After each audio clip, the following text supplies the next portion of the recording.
Ciao, buongiorno, come sta? Tutto bene? Posso? Grazie.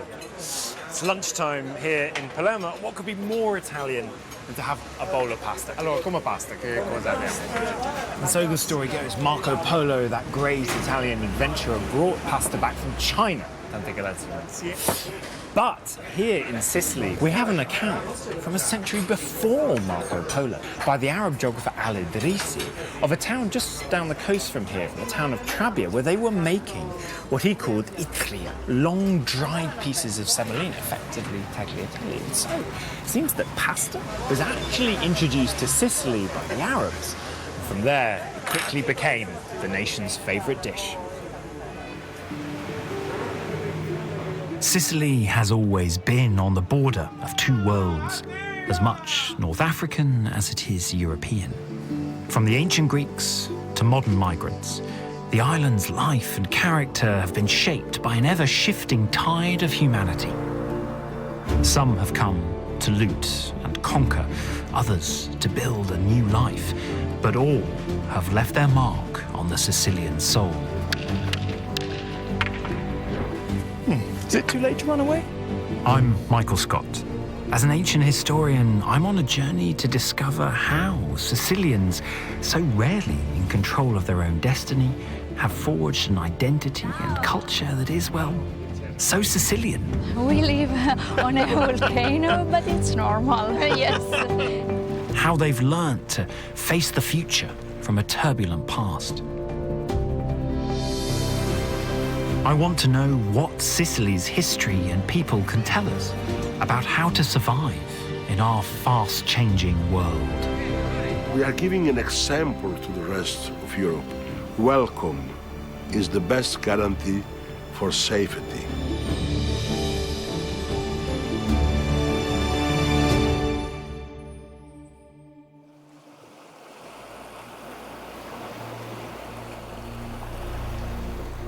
Barely 100 miles from Africa, Sicily has long been a Mediterranean stepping stone. Since the start of the 8th century, Muslim Arabs had ruled the North African coast, just a day's sailing away.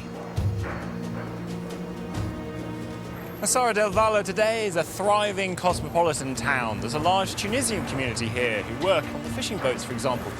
But it was also the place where the Arabs first came ashore in Sicily in the 9th century in 827 upon the invitation of a rebellious Byzantine governor who got himself involved with a nun. It's a long story, but so was their gradual occupation of the island, for it took the Arabs over 50 years to conquer this place. Palermo became Sicily's new capital. And as the island opened up, immigrants flooded in, fleeing famine and unrest in North Africa. Under the Arabs, Christians and Jews had less civil rights than Muslims, but they weren't forced to convert. Within a generation, the island had become one of the most multi-ethnic states in the whole of Europe.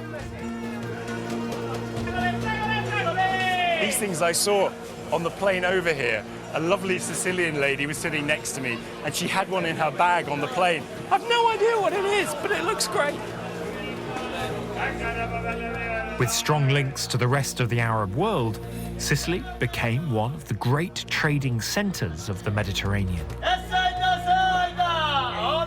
This is my kind of fish stall. You get to look the fish in the eye before you eat it. Fantastic.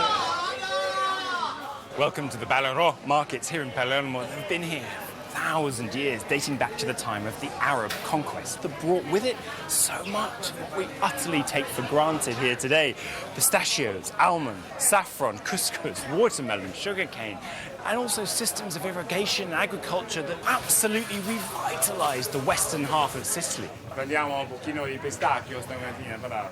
And here in Palermo, the Arab city that was created with beautiful gardens and mosques and palaces and bazaars like this one, Arabs welcomed Christians, Jews to trade here. It was absolutely the cosmopolitan melting pot of the 9th, 10th and 11th centuries.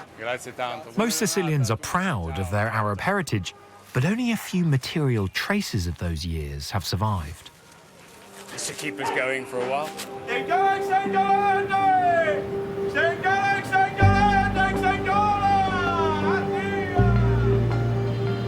We've come to high ground on the outskirts of central Palermo in search of some remnants from the era of the Arab control and conquest of Sicily. And I'm told that right here, there's an entrance to an underground world. Ciao, buongiorno. Come va? Ciao. Tutto bene? Ciao. Piacere.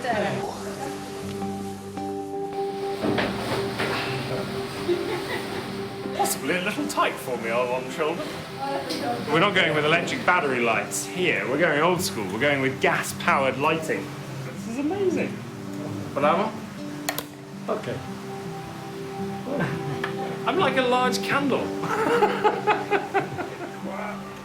8 meters down lies a hidden network of tunnels, the canats, a gravity-fed irrigation system that carried water from the hills above into Palermo and to the fields beyond. Obviously, if the water's hidden down here, it can't be contaminated by human hand or nature's hand so easily. But also because down here, even with the hot weather, it doesn't evaporate. Genius. But also, what we're seeing here is a system that's designed not just for bringing water for people to drink, but water that can be used for irrigation, for crops. And it's that that really allowed Palermo to expand massively. So they distinguished between the water in these pipes, which was for drinking, and the water on the floor of the canat that was for irrigation. So this was the really good drinking water. Possiamo bere anche oggi? No? Okay. Palermo was one of the only cities on Sicily that had this system of canats constructed because it was a city of something like 200,000 people, possibly the 10th biggest city in Europe at the time. And it needed a lot of water to be able to keep the people happy each day.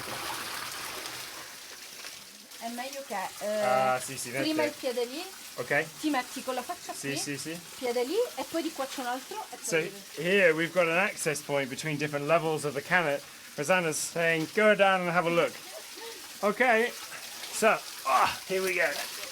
Così. di là c'è un altro buco se guardi.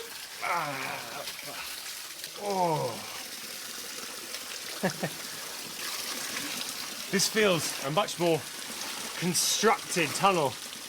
We've got this man-made vaulted roof, very smart looking roof on both sides.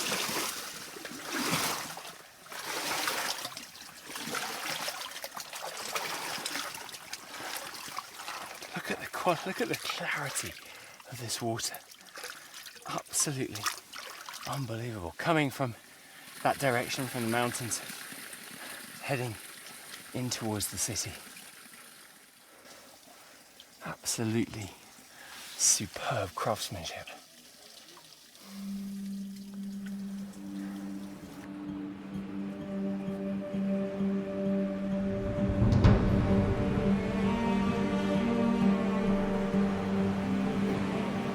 You don't have to, though, go to such extraordinary lengths to see the remnants of the Arab period in Sicilian history.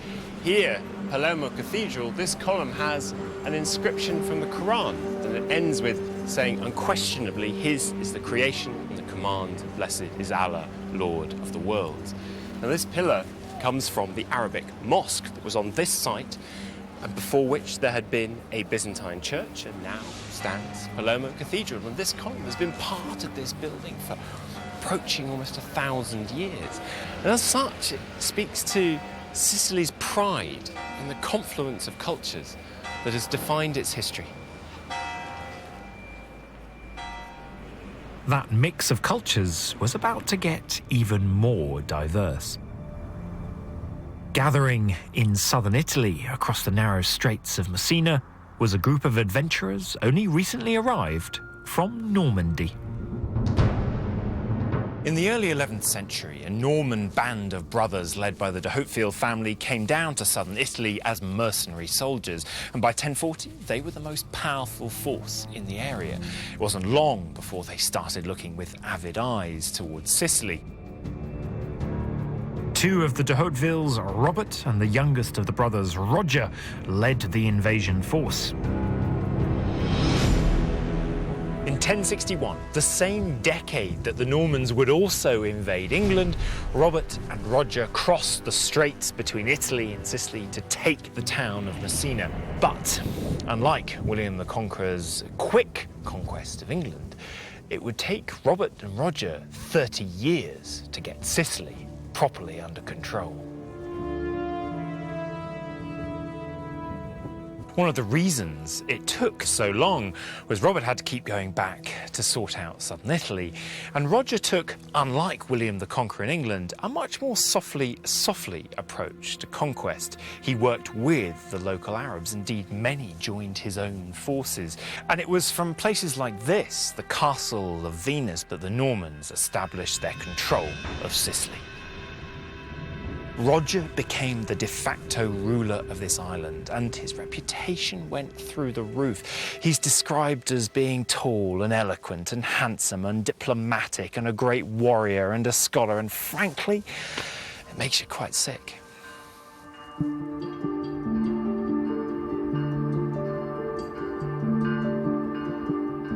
Sponsored by the Pope, the Norman invasion of Sicily had been a Christian enterprise. Yet Normans, Greeks, Jews and Arabs were now granted equal rights, free to practice their own religions and cultures. When Roger died, power passed to his son. Named after his father, Roger II had grown up surrounded by different cultures and religions and was determined to build on his father's legacy.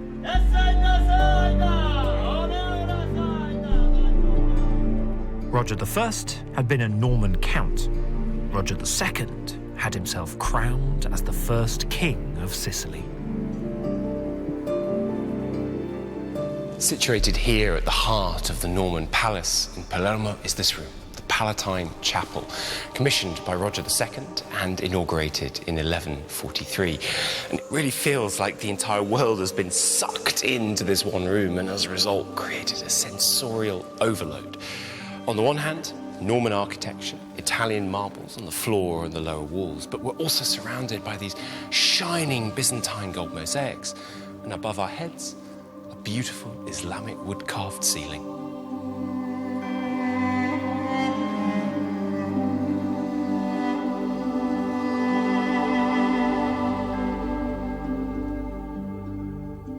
What makes this chapel so remarkable is that at the time it was being constructed, Europe was still dealing with the after effects of the Great Schism between the Western and Eastern Christian churches. And Europe was at war with the Islamic world in the Crusades. And yet here, in Sicily, in a place that had seen all of those influences come and go, this chapel brings all of them harmoniously together. Roger II was king of the third largest kingdom in Europe at the time. And when he sat here in his chapel, he must truly have felt that he sat at the confluence of civilization.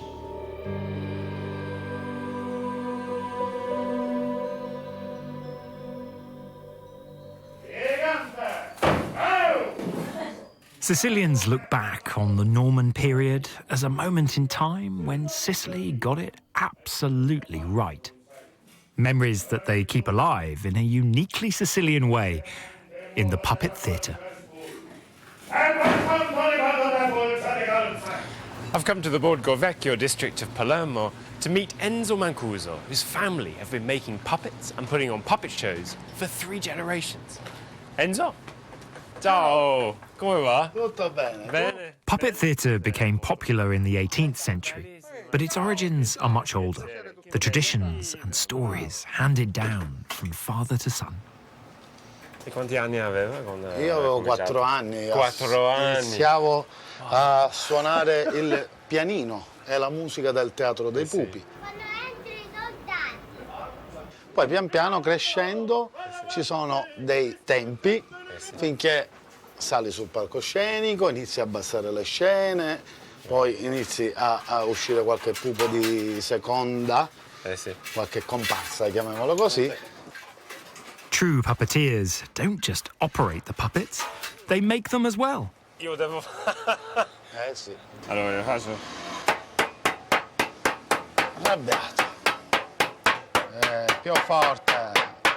Ti preoccupare, non fa male, vai. E perché lei si piace di fare i pupi? Come? È una tradizione della famiglia, ma È una perché tradizione vuole di famiglia, fare? ma è un mestiere, io quello che faccio lo faccio come professione, quindi è la mia professione ed è bello fare un lavoro che tu ami. Certamente.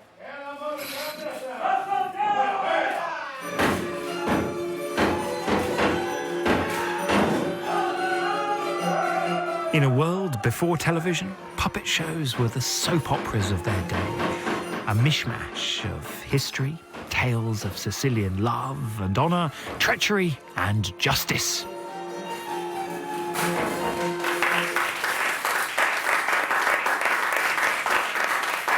So when you think of puppet shows, you think of Punch and Judy, but this is so much more. This is stories of legend, of myth, and of history, all wrapped up together in some of the most realistic and frankly, bloodthirsty puppeteering I've ever seen.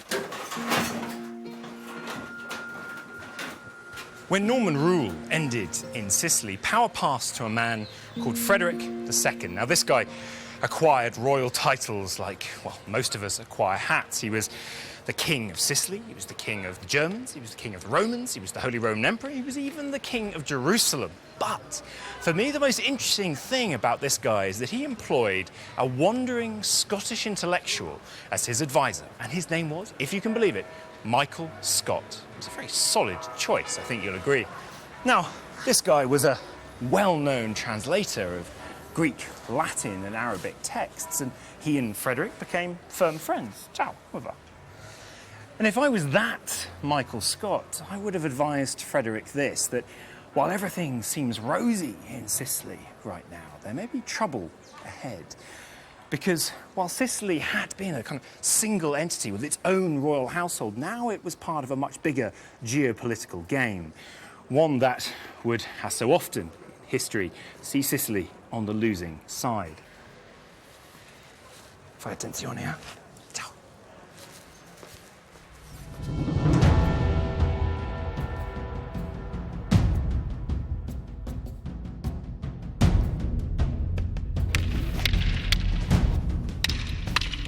I've come to take part in a native Sicilian sport, stick fighting, bastone.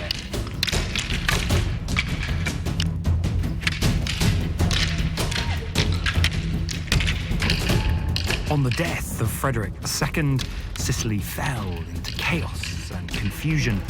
It was a time when Sicilians needed to defend themselves and their possessions.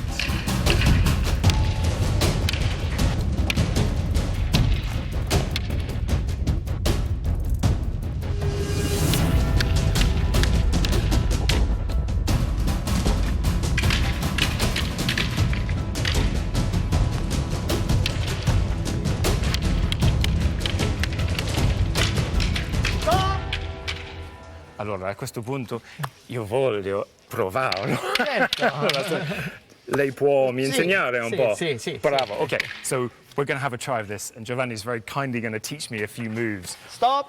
Mano destra. Io ho bisogno di... For many years, techniques of knife and stick fighting were taught only in secret, but now they're practiced for sport, Sicily's very own martial art. Wow, okay. Quando si fa a piedi. Sì. I used to fence for many years, and I can see lots of similarities, but also key differences. And partly, I think it's to do with where this sport originated, from shepherds with their staffs protecting their flocks, both from wild animals, as well as from people coming to steal from them. Quindi tu a me. I like the fact we're starting with going for the face. It sounds pretty brutal. Vai. Ok. Okay, so now we're going not just for the face, but for the body. This is a full-on attack, which I have to defend from Giovanni. Fa lentamente per cominciare, eh? Sì. He's going to be gentle on me to begin with, at least. Okay. Via. 1, 2, 3, 4, 5, 6, via. 1, 2, 3, 4, 5, 6. Fantastico. From the Middle Ages on, Sicily would belong to foreign powers, no longer in charge of its own destiny. But Sicilians are nothing if not adaptable. In 1282, 500 years of Spanish rule began, and when Spain discovered the Americas, ideas and products from the New World began to arrive on the island. And in the town of Modica in southern Sicily, they were blended into a very Sicilian confection. Wow, so this is the chocolate, huh? This is our chocolate. Modican chocolate has been made the same way for the last 500 years, worked cold so it never becomes completely liquid. You can hear the granules in the chocolate. Yes, the texture is very grainy because the sugar never melts at the temperature. How long has this recipe been made here in Modica? But we often say that this was chocolate before chocolate, because Modica was a Spanish county. So during the Spanish domination, Spanish people brought this kind of working. I mean, I love the idea that the cocoa is coming from the Americas to Sicily. You're mixing it with sugar here in Sicily, another import to Sicily, to creating special Modican chocolate. But then you're adding spices from all the different places and peoples that have come to Sicily and been part of Sicilian history. So this chocolate mix is a kind of metaphor for what Sicily is. It is our philosophy of production. In everything we do, we mix all kind of cultures that visited Sicily and then meet together in Sicily and together could go out of Sicily. So only this particular melting pot of influences and ideas give us something that there is nowhere else in the world. Sure, sure.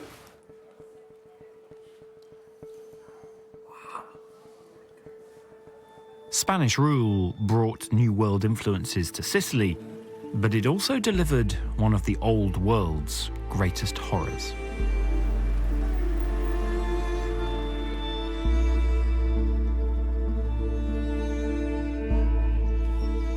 This is a Moreton Bay fig tree, originally from Australia.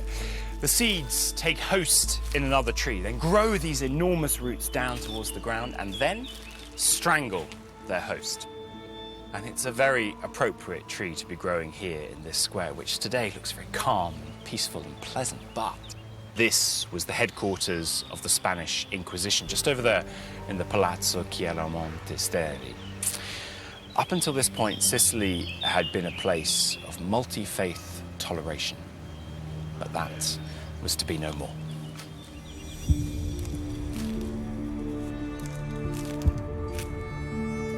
The Spanish Inquisition was formed in 1478, and in 1492, the rulers of Spain issued a new law banning all Jews from Spanish territories, and that included Sicily.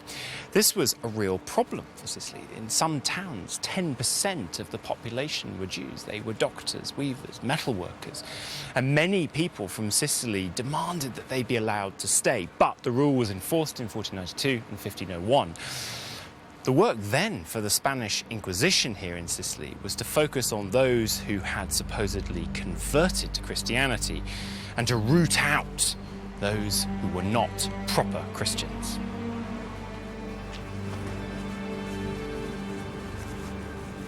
In the honeycomb of former cells in the basement of the palazzo are layers of graffiti left by the prisoners as they awaited torture at the hands of the inquisitors. For around 300 years, the Spanish Inquisition was active in Sicily, seeking out heretics, those who communed with the devil, and those who read forbidden books. It was a terrifying time. Even information given under religious confession could be used by the Spanish Inquisition in their trials, as well as information gained under torture. If found guilty, people could be sentenced as galley rowers, effectively a death sentence.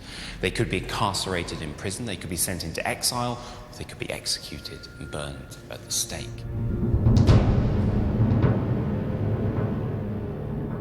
Here behind me, the prisoners have drawn the symbol of the Spanish Inquisition, this crescent-shaped dragon with the sharp teeth and eyes, and it's either spewing out of its mouth or about to eat. A key set of biblical figures are all on their knees. There's Adam, Eve, Abraham, Isaac, Joseph. The walls are covered in drawings and in text, and what strikes you very quickly is that they're not complaints about the terrible conditions. They're not cries out from individuals' personal lives.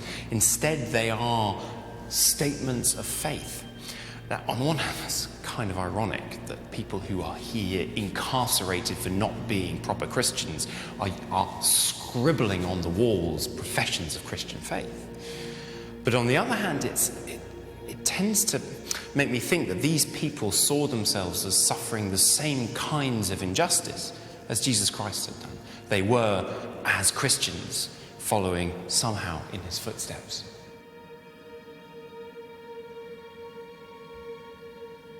This scene obviously is well known. This is Jesus being forced to carry his cross on the way to his crucifixion. But check out the Roman soldiers. These guys, by their dress, by their hats, are clearly not Romans. These are the Spanish. And so it's another image in which the line is blurred between the poor people who were incarcerated here by the Spanish Inquisition and the trials and tribulations they were going through, and the trials and tribulations that Jesus Christ had suffered. When the Inquisition ended in 1783, the inquisitors burned all records of their deeds. The prisoners' graffiti is all that Sicily has left to tell the tale.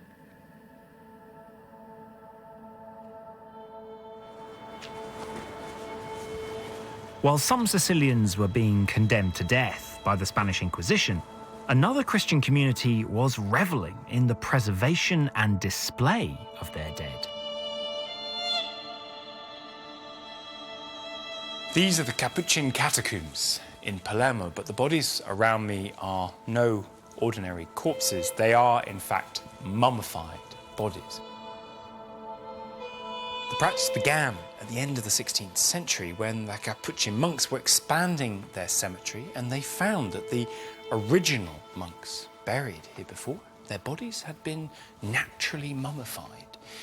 They thought it was an act of God, and as a result did not rebury these friars, but actually put them on display as relics and continued the practice.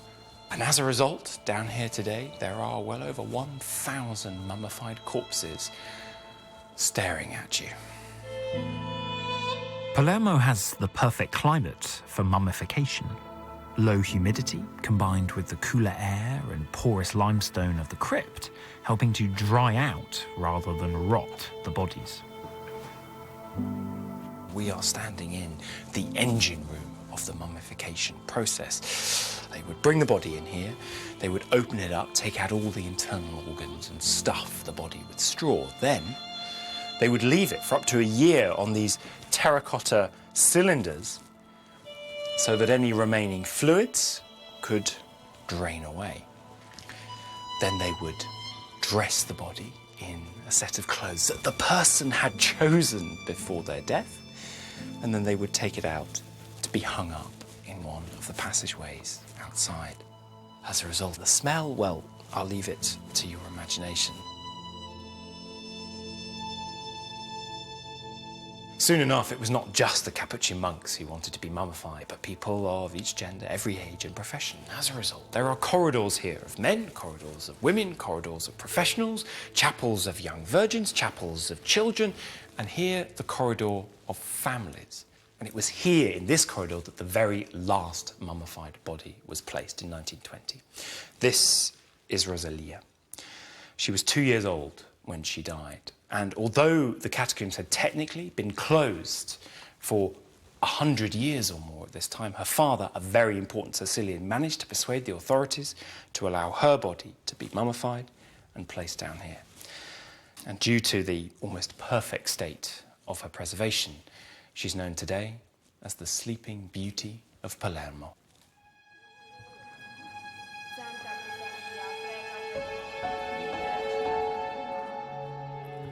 The Little Rosalia was almost certainly named after Palermo's much-loved patron saint, who it is said delivered the city from plague.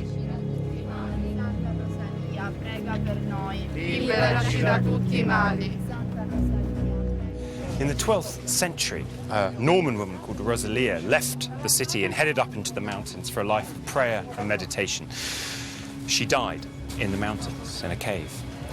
And then, in the 17th century, plague hit Palermo.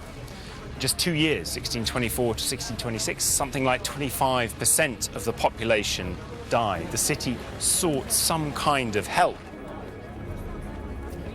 It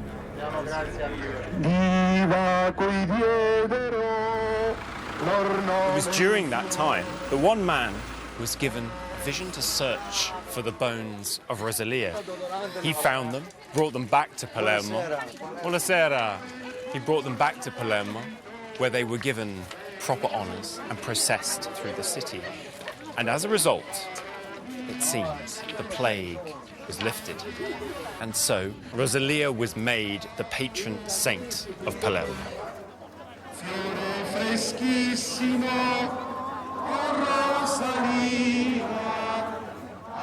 Every year, on the night of the 3rd of September, people start to process from the centre of the city to walk up the mountain. It's quite a long walk to the cave where she died, which is now a church. For some, they will make this climb not only in prayer, but perhaps even barefoot. It's been said that some do it on their knees. For others, it's not just a religious occasion, it's also a social and a cultural one, a moment for people from Palermo to take a step back from their normal lives and have a moment to think, to spend time with friends, with family, to have a tradition that brings them together every year.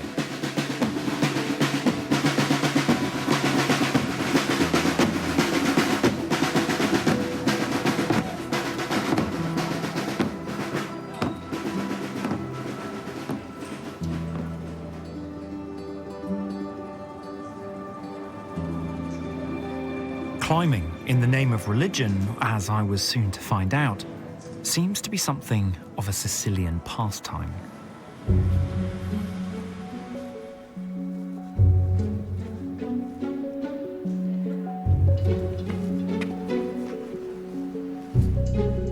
I'm reliably informed that we've come up something like 250 steps. And the reason we've made it all the way up here is to see this. One of the best examples of Sicilian Baroque architecture.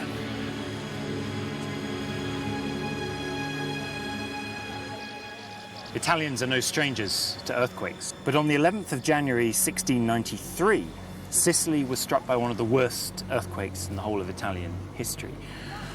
Tens of towns were devastated. Something like 60,000 people were killed. If one were to look for some kind of silver lining from this disaster, it would be the fact that the Sicilians responded with a desire to rebuild some of those towns in greater form than ever before. The result was, amongst other things, this, the Church of San Giorgio here in Modica. It's a prime example of Sicilian Baroque, the style that flourished in this period. It's flamboyant, it's exaggerated, it's over the top, it's full of gaiety and life. In some ways in direct contrast and competition with the devastation and disaster that had preceded it in towns like this.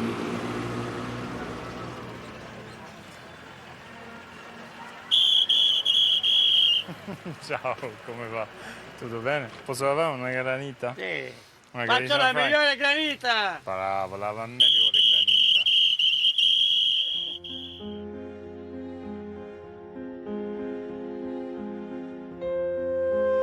The Arabs named the port town of Marsala in western Sicily. It was the Marsa, the port of Allah.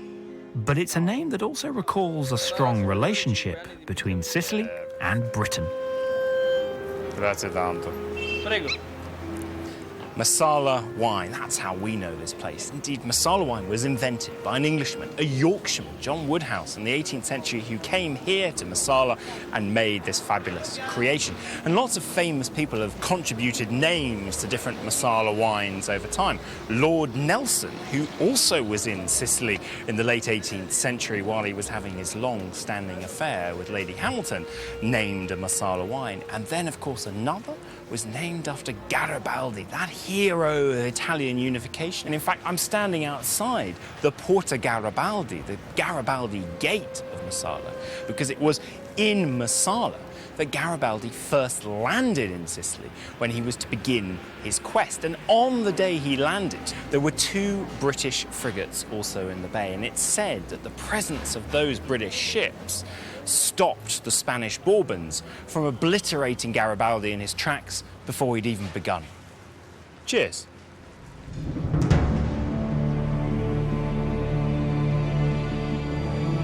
Garibaldi's conquest of Sicily brought him to Palermo.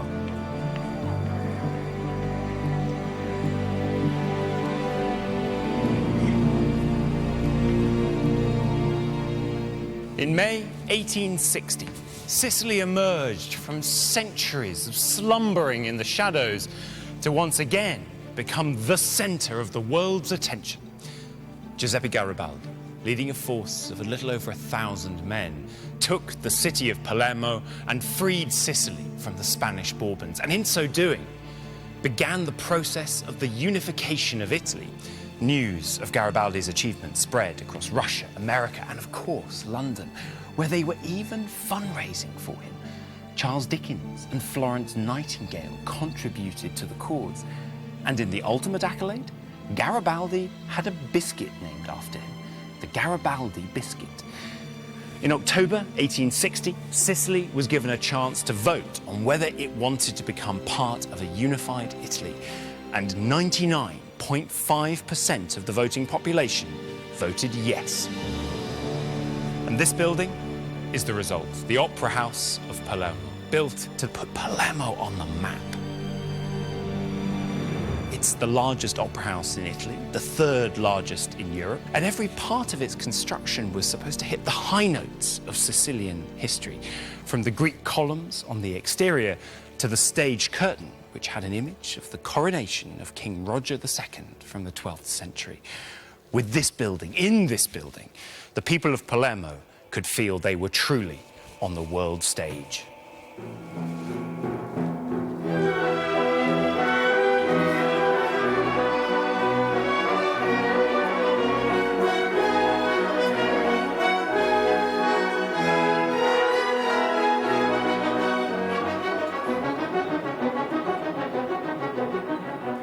No longer would Sicily be ruled from afar.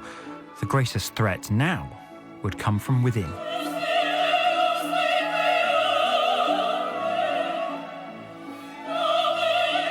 In the ancient Greek theatre at Taormina, the opera Cavalleria Rusticana.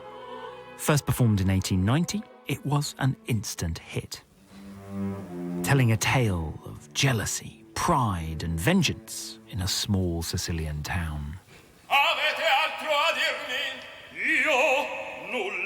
When the young soldier Toridu accepts a duel with the cart driver Alfio by biting his ear, one of them must die. These were men of honor.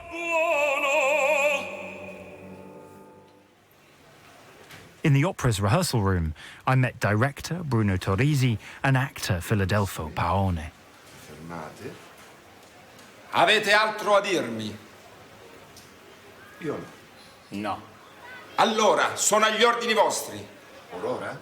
Or ora. Or ora.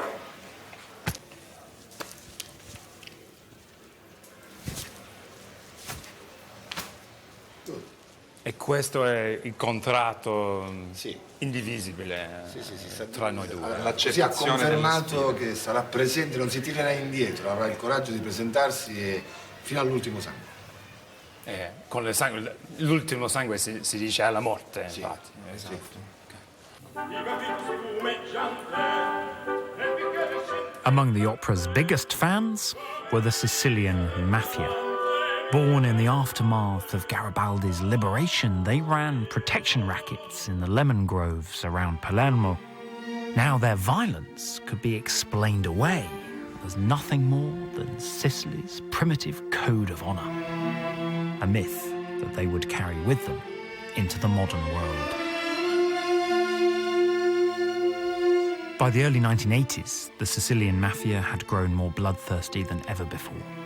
In the space of 2 years, at least 1,000 murders. Magistrates Giovanni Falcone and Paolo Borsellino led the fight back.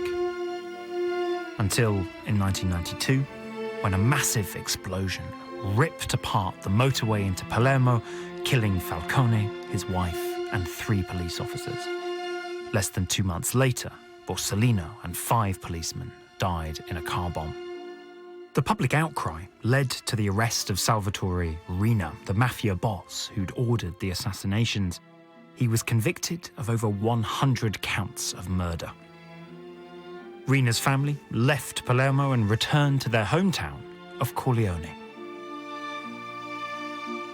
Before long, Riina's teenage son, Giovanni, was throwing his weight around. In 1995, Emiliano Somolini was 13 years old when he went to visit his cousin in his aunt's clothes shop in Corleone. They were among the town's young men and women who'd refused to bow down to mafia intimidation.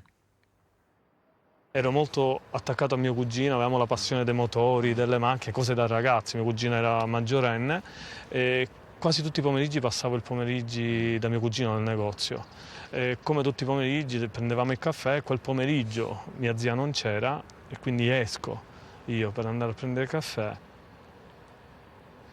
Quando sono tornato ho trovato mio cugino Giuseppe ucciso con 5 colpi alle spalle dalla mafia. Emiliano's cousin had been murdered by Giovanni Riina and fellow mafiosi. La cosa più brutta è il fatto di rimproverarmi ancora ora quando sto parlando con lei di essere qui, che non capisco il perché. Perché lui sì e io no. Less than a month later, his female cousin, Giuseppe's sister, was driving with her family when the mafia struck again. Mia cugina quando vede arrivare la macchina si butta col proprio corpo sul sedile posteriore della macchina per fare da scudo umano ai propri figli, uno di 3 mesi e uno di 1 anno. I bambini si salveranno, ma i miei cugini moriranno. The young Riina was arrested, but the threat remained. Allora lei non solo ha deciso di restare a Corleone, ma di dedicare la sua vita a lavorare antimafia. Perché fa questa scelta difficile, coraggiosa? Faccio questa scelta perché voglio cambiare la mia terra, voglio cambiare la storia della mia terra e voglio dare un futuro migliore alle nostre future generazioni.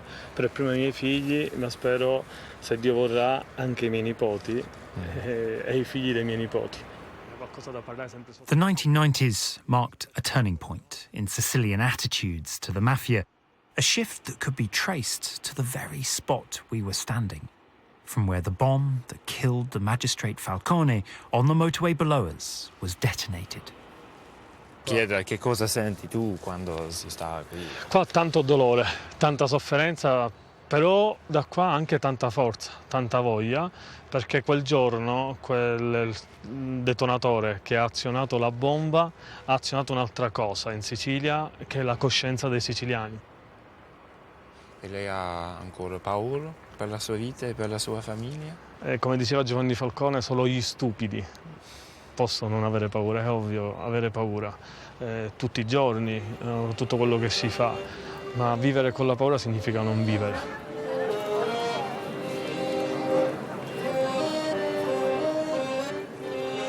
The mafia is still present in Sicily, though less violent than before. But for many, this land will always be linked with the ultimate mafia movie, The Godfather. I retraced Al Pacino's footsteps to a famous scene in the bar Vitelli, filmed not in Corleone, where the mafia demanded the peso, the protection money, but in the eastern hill town of Savoca. The bar, set up by their great-aunt, is now being run by Giulio and Dario Motta.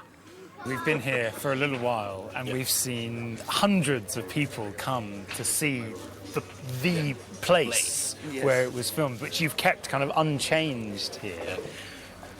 How do you feel that you are running a business on the basis of a film that made the mafia so famous? You know, does that sit badly, difficult as a difficulty for you, or how do you see it? No, it's not difficult because it's a movie. It's a real situation that isn't a good thing, the mafia, but it's a part of the history of the Sicily. What calls the tourists here is the Godfather.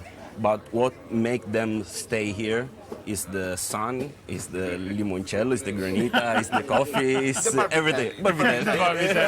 Granita for breakfast. Yeah. Oh, which I think is the best idea ever. Like kind of the sort of thing. But I have to ask you, if you know the mafia is still part of Sicily's story today, in different forms than it was before. So if tomorrow a mafia representative came to you here at Bar Vitelli and said, it's time to pay the piso, what would you say? How would you deal with that? I think that if someone comes here and asks me pizza, I give to him the granita. And after he can go home, no problem. And what do you think? I mean, would you agree? I think that we close the bar. We will close the bar. Rather than pay the piso. Yeah. Well, let's hope that doesn't happen and that Bar Vitelli continues to flourish. And I think we need to get a photo of us all together by the poster before we go, like kind of thing. I came here and I said, oh, look at those people wanting to wear the hats and sit there and it's so stupid. And now I like kind of the... That's all I want to do is just stand here with you guys. Like, this is awesome. The mayor of Palermo, Leoluca Orlando, has been a long-term opponent of the mafia. So how does he feel Sicilians should face the future?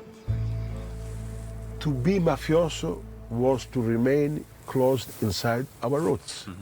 Honor, family, friendship, Catholic faith, and we died because the mafia killed us. Finally, the people decide to open the eyes and not longer go forward as in the past, not seeing, not speaking, not hearing. So you've argued that the mafia covered up the true Sicilian character. But how would you describe that character today? The Sicilian character is today is impossible to define because it's a meeting point.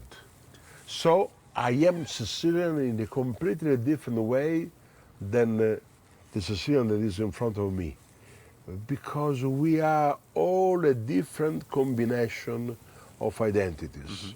So this different combination of identity, let's see, appear to be the world in the future, when it will not be possible to close inside roots. The Sicily has understood this necessity to combine roots and wings. After 3,000 years of conquest and immigration, Sicilians today are proud of their mixed heritage. So what can they tell us about how to cope with one of the greatest challenges of modern times?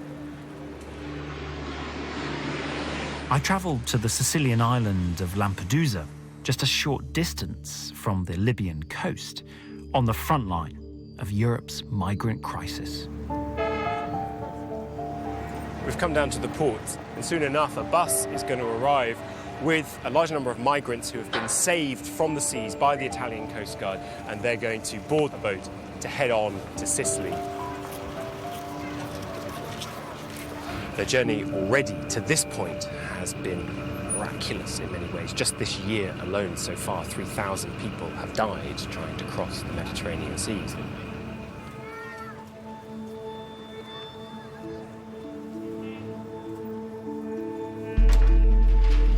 It falls to the Coast Guard to try and save those lives. Coming here to Lampedusa and getting out on the sea gives you an entirely different perspective on what is the largest migration of people since the Second World War. There is law of the sea. Politics doesn't matter, nationality doesn't matter, race, gender, ethnicity, none of it matters. If there is somebody in trouble, you respond.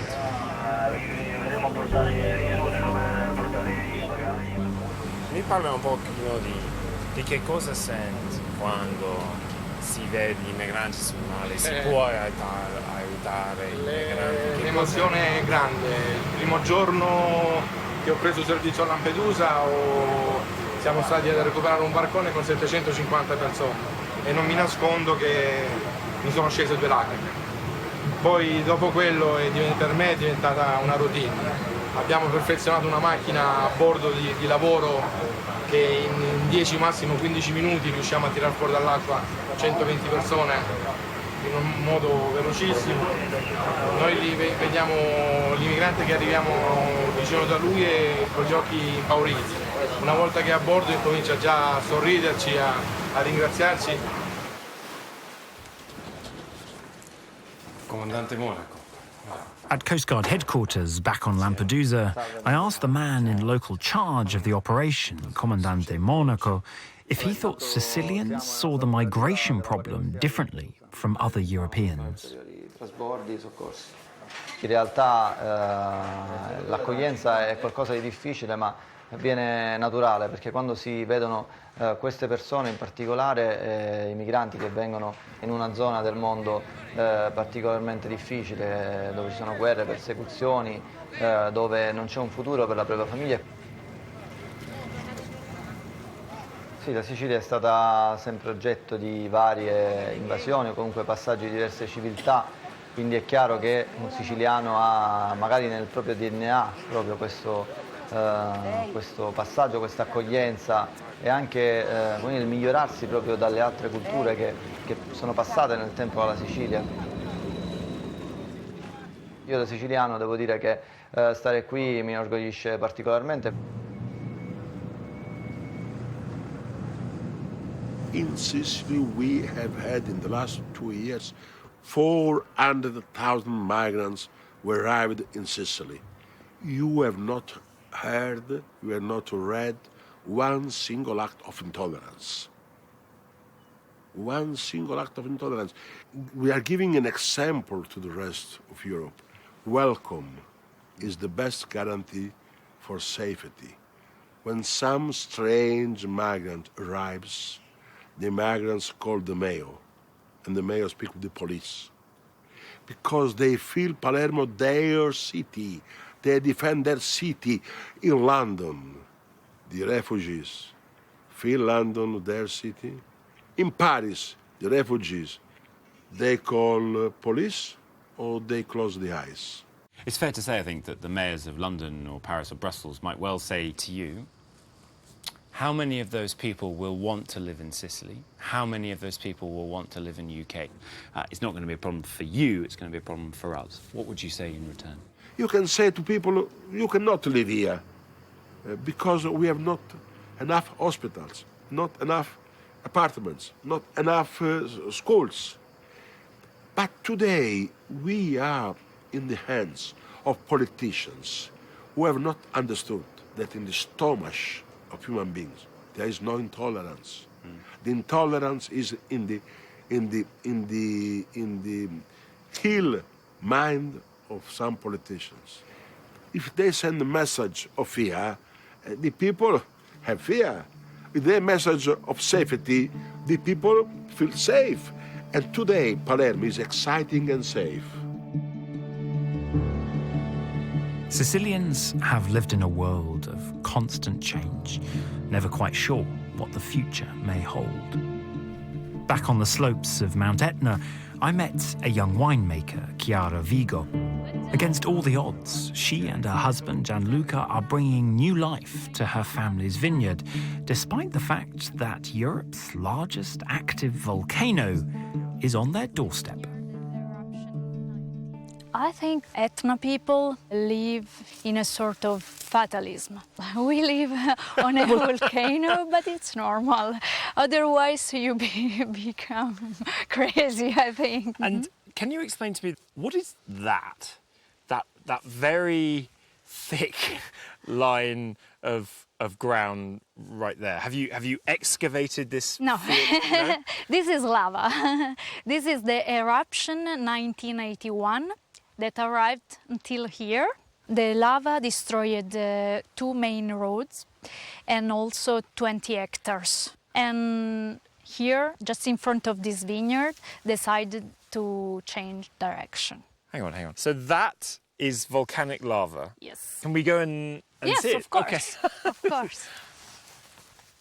It's just so... It's so menacing when you get up close.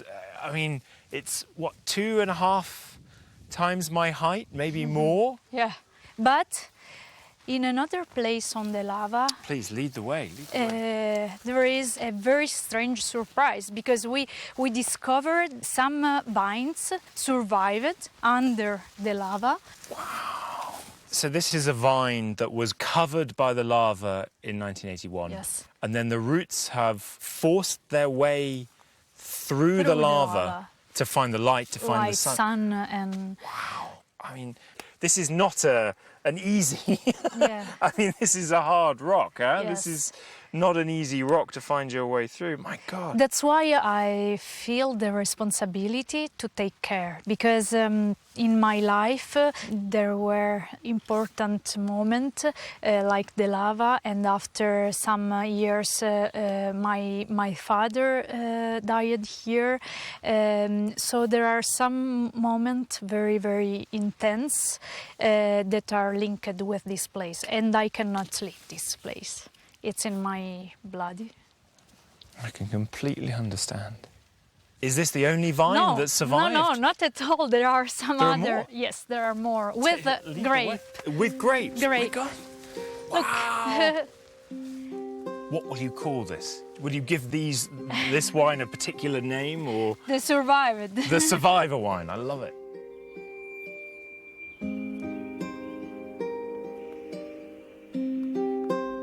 This vine was covered by the eruption of Etna back in 1981. That was the year of my birth. And ever since then, it's been pushing its way back up to emerge triumphant again.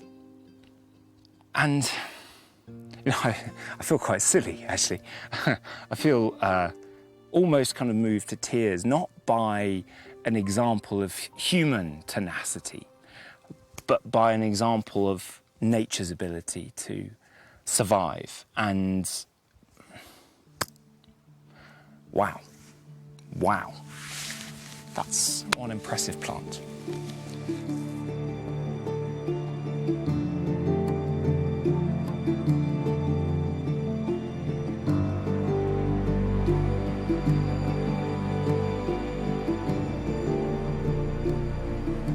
Sicily has, over the centuries, moved from being an absolute backwater to being the epicenter of world events and back again. And as a result, many people you talk to will talk about the sadness of the Sicilians, the sadness that comes from being repeatedly conquered and from having events totally out of your own control. But in this journey, I haven't found that.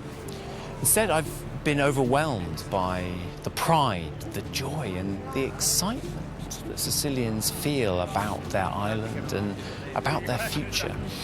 And as Sicily once again becomes the epicenter for the great issues of the 21st century, of globalization and mass migration, you feel that this time, Sicily and the Sicilians might well be ready to show us the way. And I wish them luck.